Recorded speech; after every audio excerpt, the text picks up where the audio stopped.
So, hello and welcome. My name is Steve Pugh. This is Peter. He's on the other side, so this is Peter. What we've done in the past few years is that we all do our own kind of podcasty stuff and YouTubey stuff, and we've known each other for quite a long time. And we first met, we set up our businesses at the same time, which was two years ago now. And we met for coffee in next to the Middlesbrough Stadium. Yeah. Anyway, and then what we thought would be quite cool to do is when you've got 200 players that set up in the businesses at the same time, a year later, which was a year ago, we actually had a chat very similar to this where we talked about how did the year go as we expected, how did it go, what went wrong, what was different, etc. And I was just as two friends who were going through the same journey at the same time, doing very similar kind of stuff. And what we thought was actually at the end of year two, we kind of do it again, if that's cool. So this isn't an interview. We do have a bit of a structure, but actually it's more a genuine kind of warts and all discussion about stuff that we've been through this year, that kind of thing. And then hopefully you find it interesting. My name's Steve. I do consultancy business. I have a roadmap MBA business course, which I also do. Peter, do you want to kind of introduce yourself? I run Diablo Seasonings, which is a spices and seasonings company based in the northeast of England. So basically, we're a commercial ingredients company, but we have a food blog across social media. We get different spices from abroad. We travel to these places, or we could before travel restrictions came in, but now things are improving a little bit. So happy days, and that's us. And hi to Matthew Ward as well. Matt, just so you know, and we're trying something very different today. Never been done before. I actually don't think it actually probably has been done before. So I stream every week on stuff on my own channels, but we're also trying to stream on Peter's channels at the same time.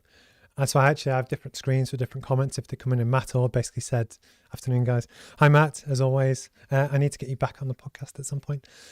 So yes, the whole point of this is almost to, I hope, or I believe it's useful to people either in their own business or career to really just get feedback, because one of the big things that I often see is all to do with everything people always put on Instagram and stuff is always like this perfect idea about how mega successful and you're doing whatever. And that isn't always the case.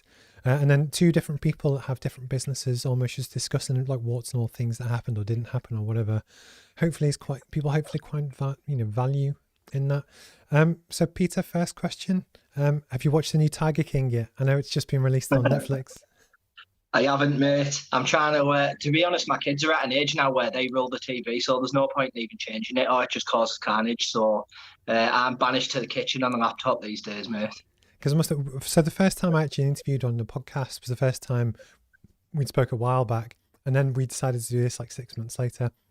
And it seems that whenever we arrange to do this, Netflix release a Tiger King special or a new series. So I think it's kind of perfect timing, but it was just kind of cool. And then the other thing as well, which might be interesting, is that I am now a user of your product. So this is I just picked one out of the cupboard. This is the Madras curry sauce.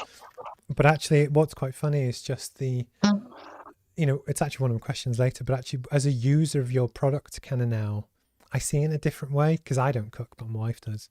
She's the talented kind of one. But actually, it's really, I love seeing my friends do well, but actually seeing people actually, execute and do stuff, which is quite cool. So since we spoke last year, and it literally was a year ago, kind of this week, how have things been for you? It's been a roller coaster. It's been an interesting journey. Like there's a few things to get used to, like starting your own business. I'm glad I did it. It has been the best decision I've made, but at the same time, like the cons have been the hardest things I've had to deal with as well. Just things like having a sporadic income takes some getting used to. Like you might smash it for a couple of months, and then you think, right, I've killed it now, and then you'll have a couple of months where it's quiet, and you're like, oh man, and it's just like an emotional roller coaster. It's interesting you say that because actually in preparation for this, I rewatched our interview last year. Oh yeah, it was going to be my question 11, but I'll ask you now. It's almost are you paying yourself properly yet? Because answer. Okay. Yeah, the bills are paid and there's a little bit left over to do some travel and to reinvest. Like I think that's been the biggest improvement since we last spoke. Like the difference in equipment and the difference in like the inventory that I have. It's just made life a bit easier, and like some of the clients' orders have just been steadily growing every month. And like if I go back a year or so, we wouldn't have been able to deal with those kind of orders with the equipment that we had. So that's been definitely a big step in the right direction. I think one thing which might help people just who might not have discovered you kind of before. Do you want to give a quick overview about what is the business? Does that make sense? Because obviously you now sell into B2B and B2C, so you sell into actual resellers. Is that right? I also think we've got connection issues. I knew something would go wrong. Peter's frozen on my screen, but I'm hoping there he goes. Come back. We're just going to wing it. It's the internet. It is what it is. That's cool. So almost, would you be happy to almost give people just a bit of an overview about what the business is, but almost like that you sell to direct to consumers, you do market stalls, you do. Yeah, like I've tried not to restrict ourselves. Like I've tried not to be rigid in our approach. So we have the website, which is normally like individuals who like to cook. So they follow our blog. They might watch some recipe videos that we've put out on TikTok or on YouTube or on Instagram or whatever. And they'll go on the site, they'll fill the basket full of different spices and then order, and we'll fulfill it. And then you've got that in one box, but then you've got the restaurants in and around Teesside. There's quite a booming food scene, man. Like there's so many different cultures in one town, and we get quite a few orders from different restaurants and a few food producers themselves, like small producers. But it's kind of like, it's a strange one because we get a few orders from abroad, which always blows my mind a little bit. Like if somebody from Sweden's been on the website and bought something, it still blows my mind. Like I've watched the internet come from MSN Messenger up to what it is now because I'm of that age. So it's just a bit mad the way like the business is. I didn't know that was going to happen when I first started. I wasn't sure, it's my first couple of years in business. So it's definitely been a strange one. And then we do farmers markets and we do a few different markets and stuff. So they're great, like meeting different people who've bought things online. I can see them in the flesh and they're like, oh, it's John. And I'm like, oh, now then, you always buy interesting stuff. And it's just nice to be able to meet like people from different areas. And I always spot an accent. So it's like, where are you from? I met someone from Cuba in Redcar, which is proper random in it. So it's just great to like try all these different things, and they're all okay incomes like each, and that kind of just helps the business to diversify. I realised before we came on air, this has got an absolute shocker. We had camera problems with my focus and we're going to try and walk backwards until it catches me, but I'm not a good looking chap anyway, so it's cool. But it's anyway. But the part of the thing is when we talk about how for business related stuff doesn't always go to plan. You know, I've done now. You've been 3 of them, but I've done like 65 interviews. And it's always, occasionally, just stuff goes wrong, like you're focused on your posh camera, but it is what it is. I'm going to have to Google a way to like magically get it to kind of, if you can click your fingers or something, just that's focus on you. Anyway, so out of interest, when we spoke last year, so that was the end of our first kind of full year. One of the questions that we kind of asked was, did the year go as expected? And it's almost for you, and for both of us it didn't, where actually what we found was that our first 6 months were different to our second 6 months. We're very, very, very start. You're kind of just trying to survive and get through. And hopefully at a certain point you kind of find your feet a bit more, etc. And I just didn't know if your second year had been different again, or how things had changed. I think if the question is, did the second year go to plan, I'd have to say absolutely not. It's just been, like I say, a bit of a roller coaster. Like, one of the main reasons I started a business was to be able to travel abroad and go to these different places and connect with these different cultures. And I had so many trips cancelled. So like we were meant to go to Lebanon, to go to Beirut, which is a city I've always fancied. I know it sounds mental, but I've always fancied it. And hopefully it's going to follow me back. I've got friends from Lebanon. I really want to go. Obviously they had the big explosion. It looks awesome. It looks like it used to be called the Paris of the Middle East, but that got cancelled because of the thing that happened in the port. So there was also another few trips like India and Nepal. We had booked. I was going to go out there, make a vlog, storyboarded it. I had all the contact. The full trip was planned, and then that died a bit of a death, that trip. Colombia was another one. So I kind of gave up on a mental trip for a while, and then I booked Jordan, but Jordan fell apart because of my own incompetence, to be completely transparent. Me and my friend went out when the pubs opened back up. I hadn't been out for a while. I was out of practice, and I booked a trek around Jordan, sleeping in the desert, all that kind of stuff. And it was all ready to go. We meant to go like a month ago, and my friend rang me the day before we went, because we'd had a few drinks when we booked it, and he said, "Peter, you've wrote my name wrong on the e-ticket." So I'm like, "Oh no, we'd had a skinful when I booked it." So when I tried to change the name,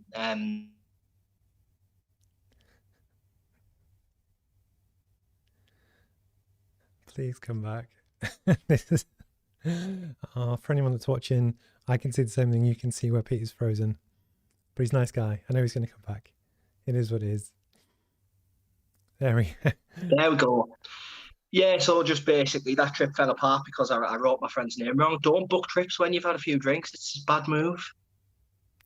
Because I must admit, it's just, I'm trying to think for me almost at the, like, so when in my first year in business, almost at the, I'd kind of, are you on your phone, by the way, just out of interest? I think you are. I'm on my phone. Yeah, cool. No, which one? Yeah, because my first year was almost at the, a lot of it was finding your feet. Then you started to kind of generate cash and do a bit well. But I don't know about you, but I just didn't stop through COVID. And one thing that was also quite cute as well, which was to do with how it's when you watch, that's part of the reason I want to do this, and hopefully we'll do it again next year. It's when you look back at stuff, and I'd literally just moved to my office, or my old office upstairs. And one of the things that I said to you was actually that for that, I'd just moved from a spare bedroom at home to there, and it was a big step up. But I had a dream to try and get my own place and get my own space to try and go the next. And it's quite nice actually when you look back to think, actually, I did that a while back. And then I've since evolved that twice, I think, with my stupid stuff and my camera. You've got to enjoy the struggle, haven't you? Like, literally, I embrace the struggle. Like, when I do a farmer's market or just a normal market, I'm aiming for 100 rejections a day. Like, when I say rejections, I mean a good morning and someone will blank me and I think there's one. Good morning, they blank me, there's two. Good morning, he blanks me, free, whatever, you know what I mean? And like, I know that if I get 100 people blank me, because we're in the Northeast, there'll be 500 people who say, "Oh, morning, mate, you're all right." And that can lead to sales and conversation and connection. I think it's classic because I actually use that as a lot of, did you know, you won't know because they haven't arrived yet and I haven't sent them out, but you get a reference in the new roadmap textbook on 2 different levels. Thank you. One of them is actually to do with, it's going for those rejections. So say if you work, I know you used to work in B2B sales, but it's almost, if you can get 20 rejections a day, it's brilliant. Almost aim for it because, it's part of the sales lead actions to kind of graph through. Yeah. But then likewise, I talk about how, I'm trying to think what section it is. It's in section 8 actually to do with the 6 universal principles of social influence, and about how if you're trying to sell a product, aim it towards the person who that person wants to be, who the customer wants to be. So for you, and the example we use in the book, is that if someone sees themselves as being adventurous in the kitchen and willing to try new things and that kind of thing, they're a perfect example to buy your product. Because actually, I'm a crap cook, I know that, but my wife isn't. But it's almost where, my point is you get a name check and a reference and stuff, and it's just fascinating. But no, I really kind of appreciate the sales technique and actually aiming for rejections, which is just really kind of interesting, which is cool. I find it quite amusing when people most people are all right, aren't there? And then you get the odd person where just a good morning, all you have to do is say good morning, isn't it? It's not hard. But I just think I find it quite amusing when people can be borderline rude at times. It doesn't bother me in the slightest. It's life, isn't it? Like, some people in the public are all right, some aren't, and that's across every country as well. Not every country I've been, people are the same, man. Most people are all right. Has your mindset changed over the year? I think it has. It's a good question, that, because when I first started, I was going hell for leather. I was waking up and I was like, spices. And then I was going to sleep and I was like, what content can I post tomorrow? And it was basically every second of every day was spent on that. But after about the first year and a half, I was thinking, I'm feeling a bit burned out mentally, So I just started focusing on a couple of other things, just sectioning some time off. I think my babies are at an age where they need me a bit more. So focusing on the family, and also because of the commercial orders that come in now, it kind of freed up a day or two in the week.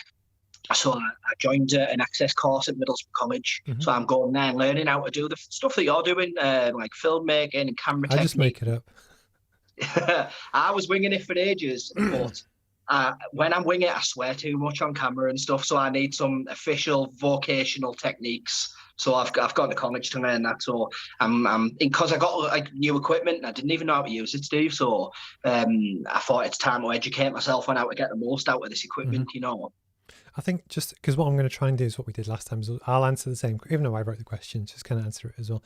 I think for me, it's a funny one that I was the same. So in my first year, it was all about do everything I can to make friends, smile at people, try and business, just try and survive. Yeah, As we're actually now get to the point where I'm really busy. Arguably, and I know this, I'm too busy yeah, that I split my time between, so on paper, 4 days out of my 5 every week, I get paid by someone else to do other people's stuff. In practice, it definitely takes, you're frozen again, but it is what it is. In practice, it definitely takes more than that. But actually, what it's done is allow me to earn money to then use for different stuff to help kind of grow the business and reinvest back into stuff. There we go, you're back.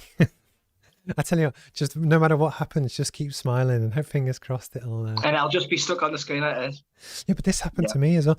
I was interviewing someone and my camera froze, and it turns I won't even bore you with the detail of what happened, but it was but it's part of the learning curve, and it's so one of the things that we talk about, or when we've talked about in the past, it's getting your reps in. It's almost where every time you stream, you learn something new. So, for instance, now that we're broadcasting to hopefully, I'll check my stuff and your stuff. I have different computers running different things.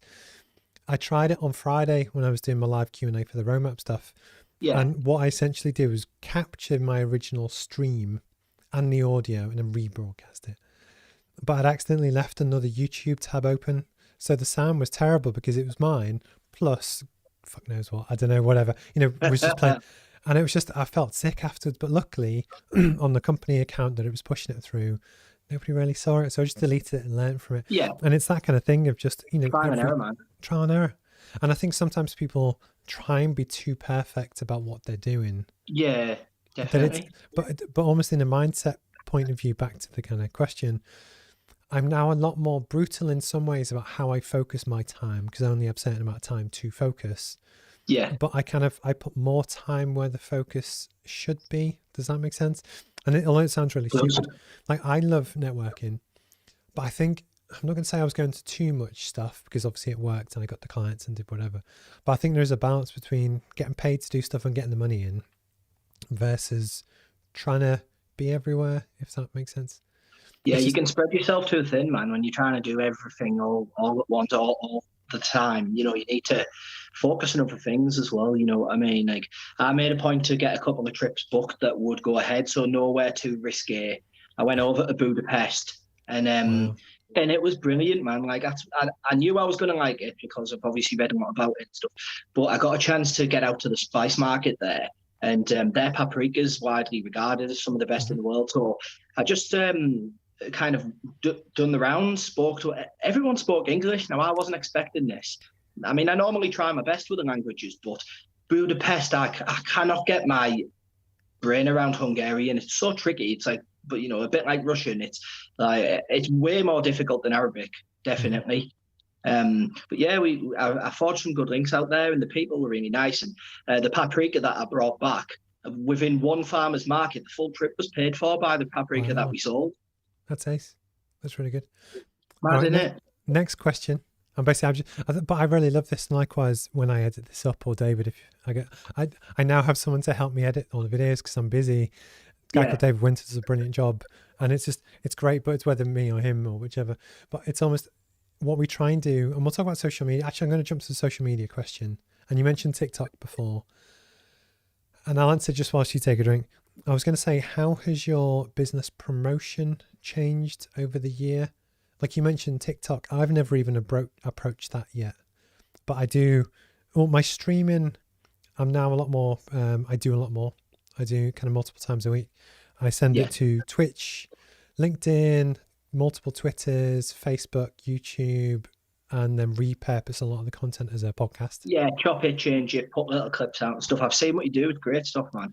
I need to do more of that. Like, I always did post on them all. I've been posting on TikTok since it had a different name, you know what I mean, years ago. So I remember speaking to people about it when Garyvee started talking about it a lot, about 2 or 3 years ago. Because that was my next question. I was going to ask you, do you still watch the Garyvee stuff? I honestly don't. I don't either. And the reason being, I know what he's going to say anyway. Yeah. And because it just like, I think maybe I might watch 1 a month compared to 10 a day. You know what I mean? Like, if I see it, I don't seek it out anymore because a lot of the things he says he's repeating himself, so it's imprinted in my brain now. And but isn't that interesting? That is interesting. Now. And it's just because what was also, when we had lockdown and stuff, and actually the other thing that you won't be able to see on camera because I kind of trim it from the waist down, but I'd actually put on weight and then lost it again since we last spoke with lockdown. But no, so I used to watch a lot of Garyvee in the gym on the bike or whatever. Yeah. And I think I was doing it almost for that kind of hustle inspiration type thing. Yeah. As where the truth is, I don't feel I need it. And it's just, that's why I was interested in the question, because we used to both watch it quite a lot. And I was just interested to see if you still did or not. But I feel like I don't need to. One of the ways that we've changed in terms of promotion is we've got a lot more visual stuff, and I mean physical items, like when we're at the markets and stuff. So just little things like banners and tablecloths and just like pop-up stands, all the Roma banners and stuff like that. Mm-hmm. So it's just so that when people are at the farmers market now, I used to literally rock up with 2 big bags of spices and some chalkboards, and now it's a little bit more, I wouldn't say it's more sophisticated, but there's a few more trips to the car before I'm fully set up, Because I must have, do you take pride in what you do? Because it's one of the things that I think you've got to, I think sometimes I don't give myself the credit for it, but if I take a step back, I think, you've invented an income. Anybody who's started a business and kept it going for a couple of years, you've invented an income, haven't you? Which isn't an easy thing to do, especially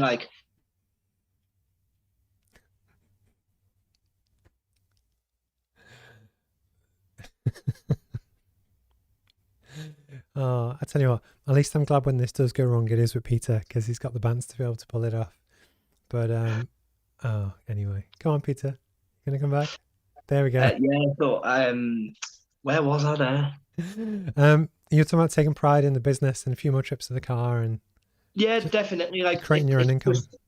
I think, if you've invented an income, you should be proud of yourself, shouldn't you? Because it's not an easy thing to do, especially with the way the economy is. I've never ran a business in a good economy. So I always just think in the next few years, it's just going to, if you keep on working hard, it'll just get better and better for everyone who's got their own business. I was in the Metro Centre yesterday and I bought some Christmas cards off a local. Again, last time you talk about buying local, buying independent, whatever. Anyone that's willing to put themselves out there, even if it's a side hustle where you earn, nothing, 10 quid a month, whatever. It does take balls to do it. It's a lot of effort. But then likewise, I think I try and take pride in what I do, and almost I care a lot about what I do. And I just think it's a really interesting kind of just thing about how people's businesses change. How has your business changed in the past kind of 12 months? How's it changed? I think we've been a lot more commercially focused. I still do the farmers markets and stuff every week, but the vast majority of my time now is spent packing spices together for restaurants and stuff like that. So the commercial side's got a bit bigger than the if I compare the online sales to the commercial going back a year or a year and a half, it was 90% to 10%. Now I would say it's about 75% commercial, 25% selling to customers. Yeah, I think it's ace. Because last year, what was also quite funny is that at the time, and it's only when you watch it back, is that with with the roadmap, I only started to actually send it to people, the physical printed copy, in February, and we did this last November, so that was still a few months away. But I was saying at the time about how the change in you always have, and people that have a physical product business where you actually have to buy stock and inventory and do stuff with it and then send it out again, is so much more difficult than a service business where you don't. And I think that's true, but almost in the past year, my business has changed a lot, where I've gone from, and don't get me wrong, 90% of my income still comes from the consultancy, if not more. Yeah. But actually the buying in stock, finding suppliers, getting better suppliers, getting cheaper suppliers, looking at your logistics, how can you pack quicker, how can you do things better, how can you reduce plastics. I'm really just trying to improve. But for me, that my whole business has fundamentally changed in a way that, yes, I still do mostly consult stuff, but actually just packing boxes. And tomorrow I'm meant to get 100 boxes, which will just fill this room. I've ordered 1,000 courses, which is the next copy of it. Yeah. But it's almost the baby steps, but it's just interesting to see how people's, and it's really good to see as well that the B2C angle has grown, because again, that can be hopefully your recurring revenue every month. Exactly. as well as the Like consumer that's the stuff. bills paid. That's the bills, and then the farmers markets and stuff. That's the extra stuff for me to reinvest or maybe doing like a little bit of travel. But one of the things I did, there's a lady in New York who I met through the Garyvee page on Facebook. Actually, she's got a spices company in Queens. She's dead canny. Queen's Curry Kitchen. If you want to give her an ad on Instagram or Facebook, she's really nice. And me and her co-wrote a book together, so we would chat. It was just an ebook, but I've sold quite a few copies of it through the website. So it's just like it was only a fiver. It was I put my own recipes. There was a tandoori flavored parmo in there, obviously, and I was just thinking. She told me how many people bought it off there. It was quite a few. And I'm thinking, man, there's people in New York making parmos there because I wrote that recipe in that book, and that just like blew my mind a bit, to be honest. That taste. Just would you ever thought when we first set up and we had that coffee and we were both super keen and it was like bright-eyed, bushy-tailed, like it is quite cool to think that people around the world have seen your stuff. You know what I mean? It is, man. It's pretty mental. Like that's what it's about for me, going around the world. And last week I went to Dublin, and I was there's a company called the Spice City. So I was there just as a tourist anyway. So I was having a little wander about, and their spice emporium was great. So I was just getting ideas from what they do and stuff like that. But then I left Dublin because it was a bit expensive. I thought it was a bit overpriced. It was all right. But then I went up to Belfast and I loved it. I met a guy from Bangladesh. Kamal, if you're watching it, you're a good lad, mate. And me and Kamal went to the Peace Warm in Belfast and we looked at all the graffiti and stuff. So and he was just like, it was mad. I took him to Greg's and he'd never heard of a chicken bake. And he's like, chicken bake? What's that? I was like, you need one of these, mate. Banging. And he's, now I have a contact in Bangladesh. I can go to Dakar anytime I want. Really nice fella. And it's just like mad to be able to know that if I want to, for the people that I've met traveling just by being curious about the world, I can go to see friends in Colombia or in Bangladesh or in India or in South Africa, America. It's just mental that the network that you can create now, it's an opportunity we didn't have 20 years ago, isn't it? I think my camera just doesn't like me. I'm better out of focus anyway, so I'm just going to keep going. But fuck it, it is what it is. I'm just going to read some of your comments that have come in. One from Joe up the borough, David here from First in Line, and we've got Peter, DM me after this on Facebook. Maybe I'm taking a large theatre bar in Birmingham, so pass on your details to the chef. That's from I Cave Dave on YouTube. Raj Khan, Peter Mckeone, top guy, hard-working and dedicated. And then J-Man, just some laughing faces as well, which was probably... I was expecting more abuse, Steve. Like, my friend is quite abusive, so I was expecting more abuse. They're going to do it now. I've said that, haven't they? Shouldn't have said that. Well, at least you're not out of focus, but that's the... I fuck knows what's happening. Anyway, I tell you who I met in Dublin, Steve. When I was coming back in the airport, I met Michael Owen. As in the former footballer? As in Michael Owen, yeah. I was talking to him for a bit. He was all right, There you go. You're in focus now, mate. Yeah, I'm not someone you want to see close up, I'll tell you that. And there must be a way that like you can clap or something to get it to focus. Yeah. But so basically we've gone through the first two, which how's last year been? Has your business changed?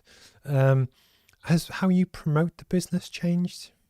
Is an interesting one. I think I've done less content, and that's just because my kids are getting a little bit older. So it's like, and because the commercial's grown, I haven't had as many hours a day to put more content out. So my reach has gone down a little bit. So I need to try and think a little bit smarter about that and look a bit closer at the habits, the viewing habits of my followers and stuff like that. So I need to get a bit more technical with that side of things and start to schedule my posts. So I know what I need to do. It's just a case of doing it, Because one of the things that literally just crossed my mind then is that because you have everyone's postal address when you've sent out stuff to them, almost just send out a little Christmas card that says, if you need anything this year, it's like a thank you. But it's that kind of, I'm still here, use me, whatever. Maybe with a Black Friday deal or something on. For me, I guess I still do. I now stream and stuff a lot more, and my quality's hopefully gone up. Like even just, I'm out of focus again. Fucking hell. I give up. I actually just give up. But what I was going to say is that now when I do the Roadmap Business Packs stuff and I kind of send them out to people, it's basically it's mail promotion, if that makes sense. So you're not. Yeah. It's the physical. Going back to the old school, it works though. I think it does. Unlike this camera but it is, God knows what's going on. I wanted to ask you actually, Steve. You know, like with the YouTube stuff, so I do put videos on YouTube, but it's really sporadic. Like I need to be a bit more structured in my approach with it. No. What advice would you get? There you go. What advice would you give for kind of like how consistent should you be in uploading videos if you're trying to grow your YouTube channel? And how have you got all those followers? Because I've watched your followers just doing that recently, and it's great to see. But I'm on to like my 700th video. There's the answer. Yeah. And it's that kind of thing of where because I only launched the new rebrand last week before. And actually, because one of the things that I think I knew I did wrong, but it was so much effort that I hadn't been doing, it was about my thumbnails. Because I don't know about you, but I watch quite a lot of stuff on YouTube. It's like my go-to, just got time to kill, whatever. And what I was doing was that it can automatically generate just a screen grab of what the video is. Yeah. But if you're scrolling through, like, it kind of works. It doesn't. As when now, it's actually a Microsoft PowerPoint template, because I use it for a lot of my client stuff because it's a piece of piss to do. And basically just with the new brand, it's black and white. It's very simple. But the idea is if someone's just scrolling through, like the guy who I interviewed on Thursday, from Lehman Brothers. Yeah. It's just, you know, how has the finance market changed last year? Question mark. But it's just, I'm actually putting time and effort into my thumbnails and stuff. A good shout. But the truth of it is that realistically, I get, you know, I might earn 30, 40 quid this month on YouTube ads. Yeah. Which is not bad considering I'm not doing anything really. But relative to what I could earn that same money doing business education consultancy stuff, the point is it's a hell of a lot of effort to get marginal return. But the reason why I do it, it's for 5-10 years time, because that's the big thing. It's when, you know, because people do Google you and check you out, so it's the ability to kind of, you know, go back and see, is this guy legit, what's he done for a long time, and actually just share knowledge and share stuff. It's good to have that timeline, isn't it, for people to look back on? Like, for example, if there was somebody who was considering stocking our spices on their shelf, like a retailer, for example, and they were like, who's this Peter Mckeone? Let's have a look. Diablo Seasonings, what are they about? And they'll see a couple of your videos, actually, so thanks for that. But just like loads of different content about what we've been up to. But you're a real person. And actually, you've got a very nice message from, do you know Aaron Clary? Yeah. It's awesome what Peter has done. We worked together for a short time in 2012 working in sales. Now he's set up himself, has done amazing, a pretty unique business, which is amazing. Well done, mate. Keep up the hard work. I think that's the big thing is I always find this quite funny, is that nobody ever sends me nice messages. But the funny thing is, I'll send you one day. But the way I try and describe it, and it's almost when I'm trying to describe to other people, because you always get to a point where, so Usain Bolt, when he was going through the ranks, probably when he was 16, if he won a race, everyone was like, oh, mate, well done, well done. Yeah. As we're actually, it got to a point where, let's face it, if he didn't win, everyone was like, oh my God, what the fuck happened? And it's almost, when you level up your stuff, it gets to the point where it's like, yeah, mate, we've seen it, what's new? So I almost view it that I could stand up on a Friday and do a whole half an hour live stream, really good quality. Yeah. Not get a single comment. And my hope is, and the one thing that I just tell myself is that almost people now expect it to be a certain level. I've leveled up, but sometimes it would be nice to get a little pat on the back. But I think it's great that and part of the reason I like to do this is because it's sharing the stories of real people who actually are, you know, doing their actual stuff.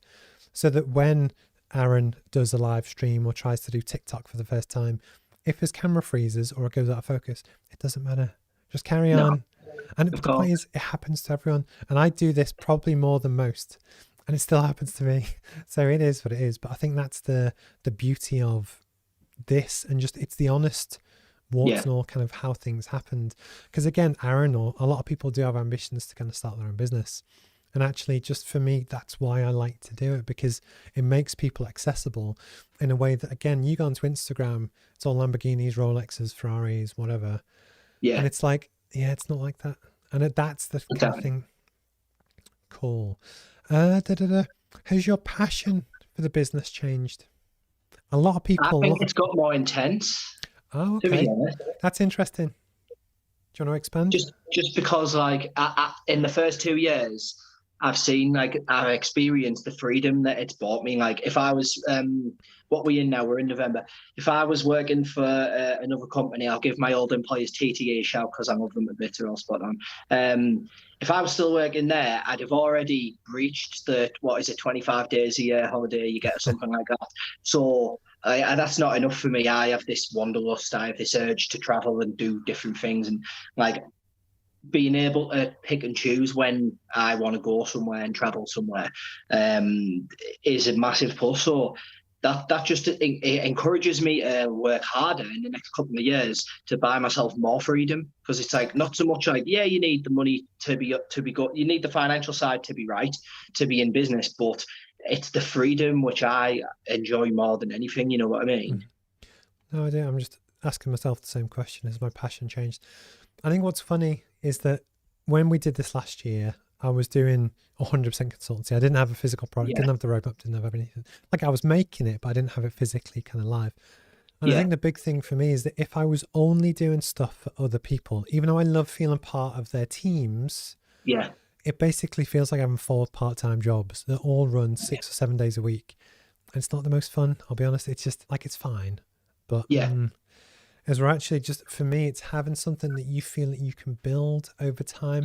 Even if it takes me 10 years, 20 years, but I'm making a little bit of progress. That's actually, so it's like literally this morning, someone approached me and said, would you like to enter this competition awards for the one I'm doing? First one I've ever done. And I was like, yeah, why not? But it's just, so even if that's the only thing I accomplished today, but it's that I'm doing. And actually what was quite funny, when I did the rebrand to go from what I had done to what I've just launched, the mission of making business education accessible. And it's for working class people in Borough, in Ghana, in wherever. Oh, the Ghana thing, I saw that. Yeah, but the point is, it's for people around the world that don't have access to, they can't spend 20 grand or 80 grand to go to London School of Economics to do a business degree. But the truth is, the basics of it, you can get it for free. Apply to the guest list, I'll send you. But it's that kind of, the ability to want to make an impact, but do it for the right reasons, is what keeps me going. And Are you going to go to Ghana then? I think maybe at some point I'd love to, but that's almost where it's one of my later questions about what is the dream for the business. But I would love at some point to have less client work to do, focus more on my own stuff.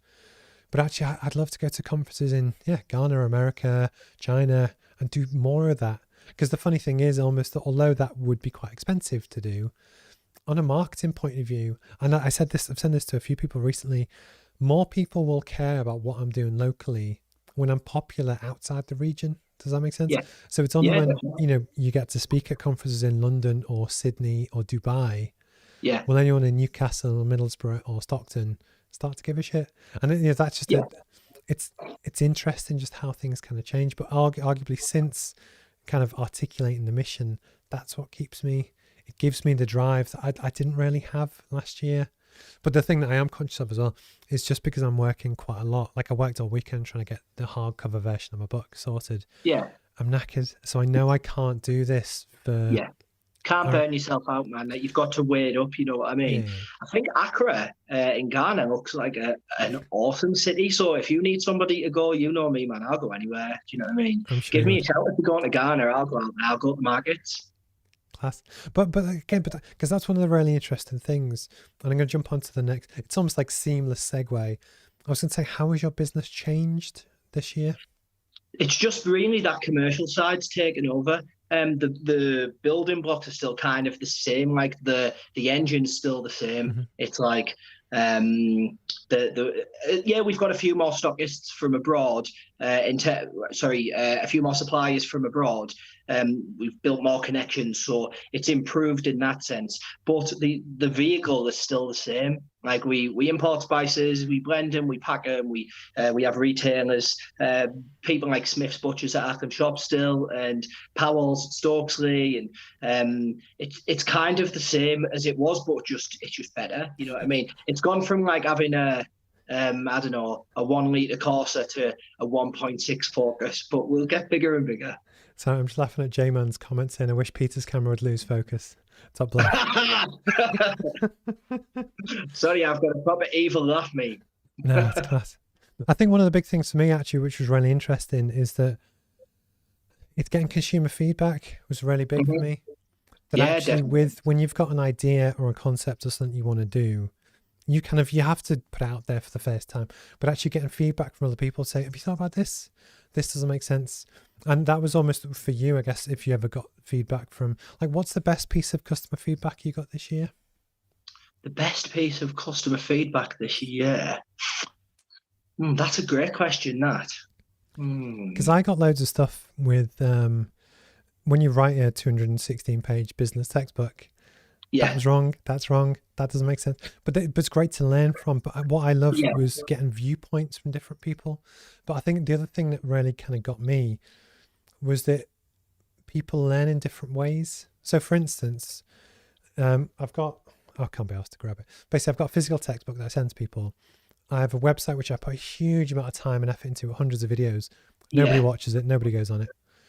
YouTube, it does okay. And then, but it was one of the big things that people wanted to join live Zoom classroom sessions to physically talk stuff through. I didn't even think of that a year ago. And it was yeah, almost, so with that one thing actually arguably becomes like the real USP of the course, because actually, I don't want to comment, but Teesside Uni or Garyvee's course or whoever, often, yeah, there's loads of pre-recorded stuff on Udemy, but it's the yeah. ability actually on a Zoom call to ask actual questions for your actual business is something that is arguably our USP now. But I didn't think of that. Someone else did. And it's that ability to learn from other people. I Yeah, think has been really, definitely. really useful. You've got to seek inspiration from it, especially people who are like similar to what you're doing. Um, I think there's been a couple of people who've said, "Oh, I didn't know how to use the certain spice, so I haven't used it yet, even though it's a few months." So what I've been doing is like when somebody buys online, I've got their email address, obviously, because they've gave me it through the website.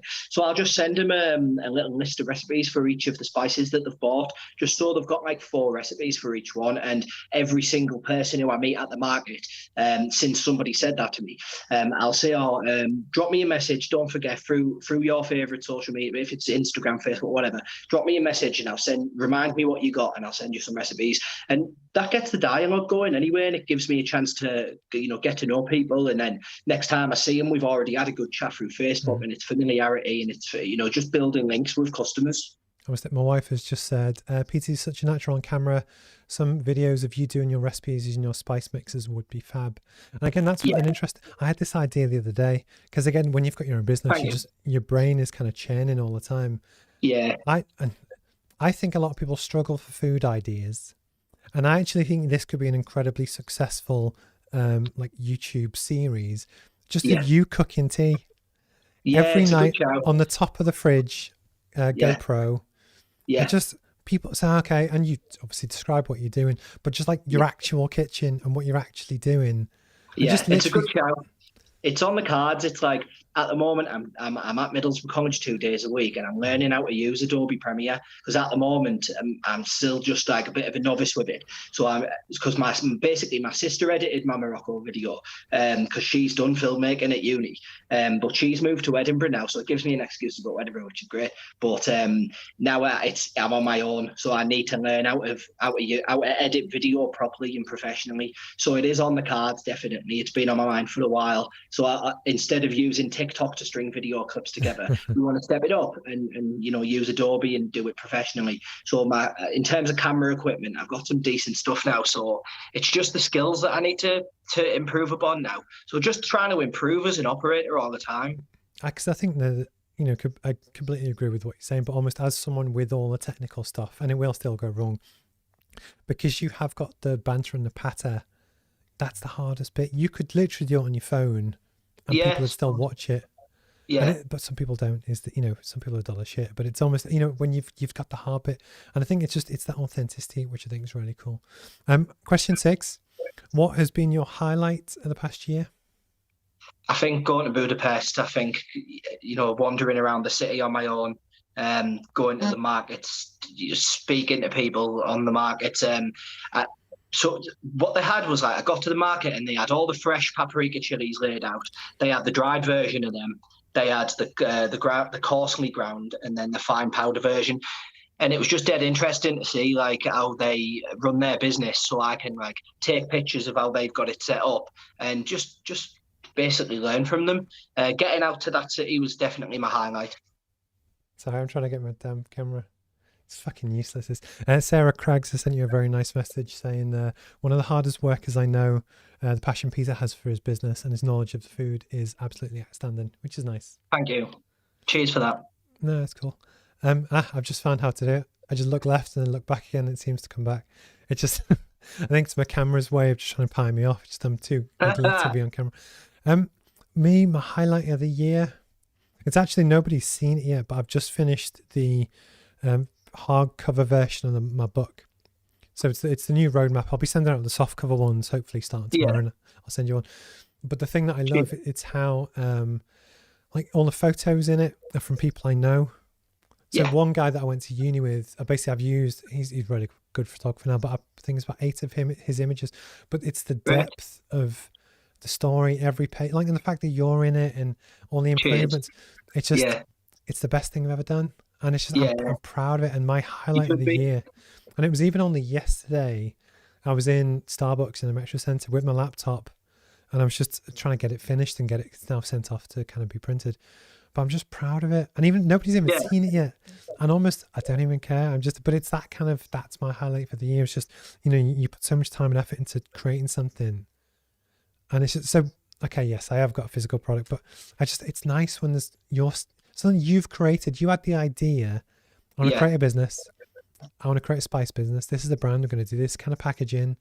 And it's so it's quite fulfilling. Do you find it fulfilling to actually kind of? I really do. Like, it's mad to think that it starts as a seed in your mind a few years ago, and then you kind of and ahhing, should I do it? Shouldn't I do it? You're nervous about people's reaction and stuff, aren't you? And then just over time, you just grind, don't you? Like, since we launched, I've probably done 150 different markets. I'm just wondering how many rejections that is. It's a fair few thousand. So of course, it's meant to see it. Like, the thing is, though, it wouldn't be where it is if it wasn't for people supporting it. Like Teesside, obviously I love Borough and I love Teesside, and you can probably tell by my accent I'm from around here. And people get behind it. Like every person who I know who walks past me at the market, oh no mate, I need this. And like, even though they know it might be a couple of quid more expensive, it's better quality in it. But like, people back it. Like in the Northeast in particular, people want to see you do well. Whereas like when I first started, I was thinking, oh man, I'm a bit nervous about starting and stuff. But people's support's been unreal, to be fair. Yeah, cool. I agree. And what I love as well is that with literally before this call, I watched last year's one, and just seeing the progression and stuff is quite cool. And it's mad, isn't it? You are completely correct that often so much of what you've done at some point was just an idea. Mm-hmm. And then the hardest thing about doing anything is to execute an idea and make it real. And just like, even for me in the past year, there was a certain point, I still remember the conversation where I said to my wife, I'd like to get my own office. And I had that dream about what I could do with cameras and lighting and sound curtains and whatever. And then to actually do it, even though it cost me a fucking fortune, I'm still quite proud of it. You know what I mean? It's that kind of thing. What are your plans for 2020? So obviously we hopefully, provided we're both still alive, we'll do this next year. What would you love to achieve by this time next year? I would like to have maybe a couple more spices that we don't currently stock, a few rarer ones. I'd like to go and create a few vlogs because I made my Morocco video and then we had the small matter of the pandemic and I haven't been able to get abroad and make a proper film out there because that's a big part of what I want to do. And it would just be nice to go out and make episode 2 and episode 3 somewhere a bit mental. Like, I really fancy going to Medellin in Colombia. I've got a friend who lives in Cartagena who's got a coffee company out there, and it would just be great to go out there and document that. I also feel really drawn to Jordan as well. It's a place I've been before. I love it. I want to show, I've been there, I've experienced it, but I want everybody who I know to be able to experience it through the lens of my camera, you know what I mean? Mm-hmm. There's a few countries that I feel really drawn to, like India, for example. I'd really like to go there, document the full trip. So it would just be nice to have a couple of decent vlogs on YouTube, but of high quality, because as much as I enjoyed making the Morocco video, I swear way too much in it. Like the odd F word's all right, but it's like 50, so it's ridiculous. So I just need to be a bit more professional in my approach. So I would just like to have a few more vlogs, a few more clients always helps, and just keep improving as a company, really. No, I must say, for me, actually, obviously, there's some people that know, but only the hardcore people actually watch any of these. But the dream for me is to have, with the hardcover book, it's to get into retail. So it's to have something, a physical product. So the same business course, but it would be on sale in a Phoenix, in Selfridges, Harrods, unit business. Sorry, you can do it, man. Bookstores. But the thought to walk into a Waterstones or somewhere and see my thing on sale on the shelf. That'll be mint. That. You already have that with what you do, but I'm not there yet. But almost that is for me such some at some point in 2022 in a store somewhere. I'll sell my stuff. Yeah, definitely. That's my goal. That's what I want. Well, in theory, as long as I make the margins attractive enough and it's a desirable enough product, hopefully someone will take it. But that's my big goal, because then if I can make that work, again, when everything we're talking about, be it your vlogs or this or whatever, it's about building credibility and trust. And actually, if someone sees your stuff in Phoenix and they can buy it next to the Montblanc pens and the other fancy stuff, they must think, okay, it adds credibility to it. And that's one of my big dreams for next year. That again, and I don't know about you, but it has nothing to it making money. It's actually just doing because I'm passionate about it, and it's trying to live out a dream in some ways. Neither does the vlogs. Like for me to go to Colombia, it's an expense actually. It'll sting my wallet. My missus will be on my case saying you're out for doing that. But like it's not. Don't get me wrong. Yeah, like people can see me out there, trying to forge links with different companies and stuff. But it's for me to experience it. Like the world's a fascinating place, isn't it? I don't think I was meant to just live in one place and stay there. I've got to go. But I'd like other people who I know to be able to experience it with me through the lens of my camera. Because that was one of the things that you said in previous kind of interviews, was that you didn't start traveling until quite late in life. Yeah, it's I know, it's mad that. Like I'd only really been to one or two other countries up to like 2010. So it's only really been the last decade or so that I started actually getting out in the world. I've only been to 20 countries, so like it's still only, it's a fair amount, yeah, but it's not like I would be happier if it was 100. It's 10% of the world still, so it's not bad. But hopefully there's still a fair bit of time left to crack on. 100 countries would be great, half the world, that'd be brilliant. So just as we kind of wrap up, because I'm conscious of time and I'll check comments and stuff. And if you want to hurl any more abuse at Peter, please send it in now and I'll do it after this kind of next question. Keep it clean. They don't have to keep it clean, it's fine. So for you, what is the dream? If I was to say to you now, in 5 years, 10 years, whatever time frame you want to pick, what's the dream? It would be nice to nail one of the big supermarkets, I think, to have it on a shelf in somewhere like a Morrison's or a Sainsbury's or something like that. That'd be great. But it would also it'd be nice to be able to do like three big trips a year.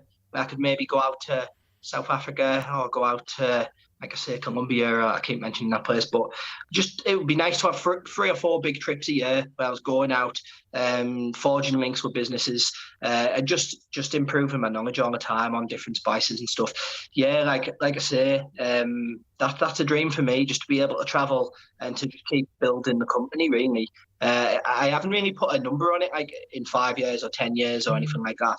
It's just I want to grow organically as best I can.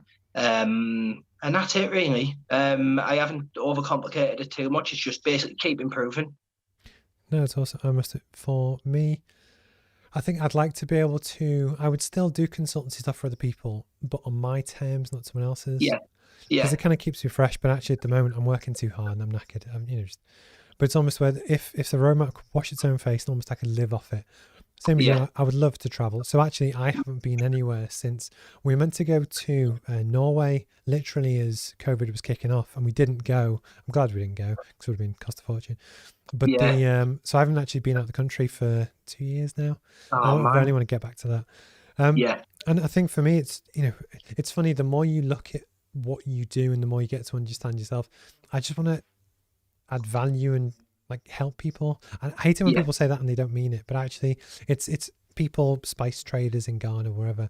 So you know what, Steve, that was quite useful. I found that Should we useful. go to Ghana? You're obsessed I'll with Ghana. My wife would kill me. We haven't been on holiday for 2 years. I think I need to go away with her first. But Don't take my advice for travel. It's a bad movie. You'll spell my name wrong. But what's also interesting is that your answer wasn't earn £1 million a year. And I don't know about you, but for me, like, yes, I need to earn enough to provide some sort of pension and live off. Yeah. But actually, I just want to enjoy it. Do you know what I mean? Yeah.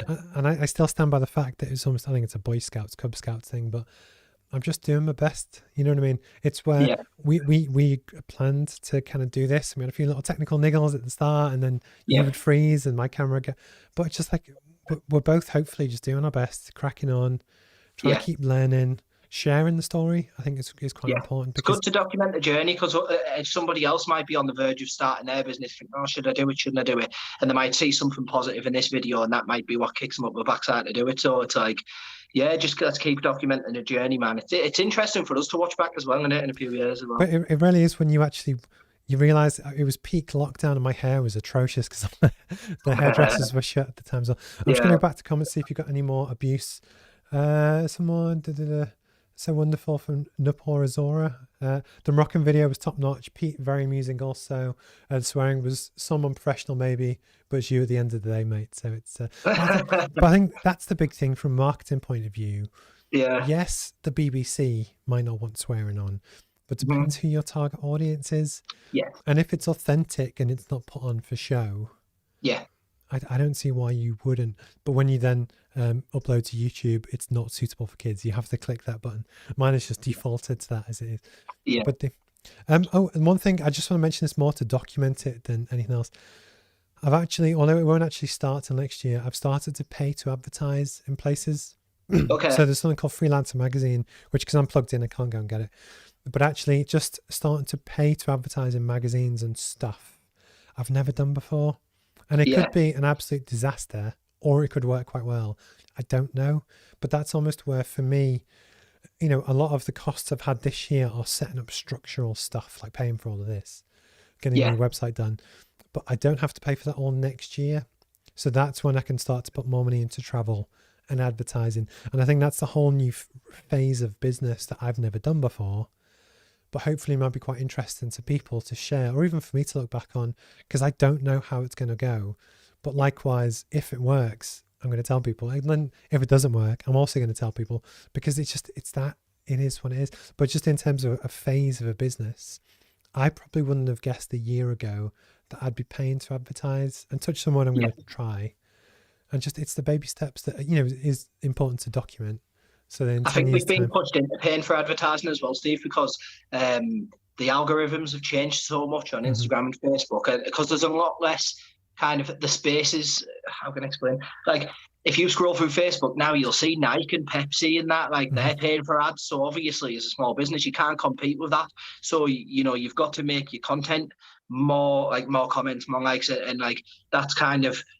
So you've got to know what your audience enjoys reading. You've got to provide value, haven't you? But at the same time, like to muscle in on that space, you've got to pay for ads. I've tried a few Facebook ads. Some have been all right, some have been terrible. I'm still totally winging it, man, and just trying to learn, you know. Because with, I think you saw it actually, I did a Q&A with one of my clients, Harvey and Hugo, about pay-per-click ads on YouTube, on Facebook. Yeah. And I've done it for some clients of mine where we tried 3 or 4 different things, 20 quid on each of them, see but I haven't done it for my own stuff yet. And that's the acid test. When it's your own actual money, does it work? Does it not work? And I don't know the answer to it yet, but you know, as it goes, I will try. So it's been a pleasure to catch up as always. Always is, man. I'm obviously stay in touch, obviously. And then what will be really interesting is in this time next year, see what happens and see how things change. And then likewise, what worked, what didn't work, what happened, what didn't happen. Hopefully no more pandemics.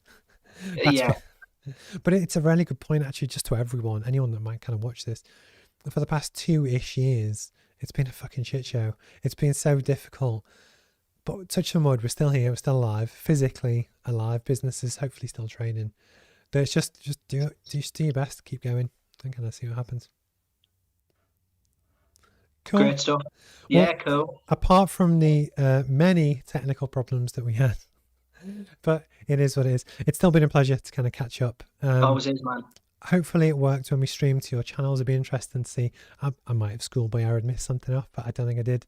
I've really enjoyed watching the abuse come in for you. I think it's been really kind of good. And I don't think it's been harsh enough, to be honest. I must admit, been no more abuse come in. J-Man again talking about their Tandoori Palmo, I think is quite cool. But you get really good engagement in a way that I don't on my stuff. So it's something that I need to build on over time. But that's part of the beauty of just learning off different people and different approaches. And it's just, nobody's the finished kind of article. Anyway, I know you're busy. I will let you go. But it's been great to catch up. And just let me know if in the next couple of years, if you do decide to go to Ghana, I have no other reason to go there. So that sounds like a reason to go to Ghana for me. So if you need somebody to come with you, give me a shout. I'll go there, definitely. It feels like you're trying to smuggle drugs or something. You need to get to It's truer than you think. When I come home from the airport, I have to say to them, look, excuse me, I've got 8 kilos of paprika in my bag. I promise you it's paprika. Here's the business card of the company I got it from. I've got nothing to hide. I just don't want to get a cavity search in the airport, mate. So I think it's best off to just point out what I've got. You know what I mean? Cool. Fair enough. Well, I'm going to let you go. It's been a pleasure as always, and I'll speak to you soon. Take care, right? All right, cheers, mate. Bye-bye. Bye-bye.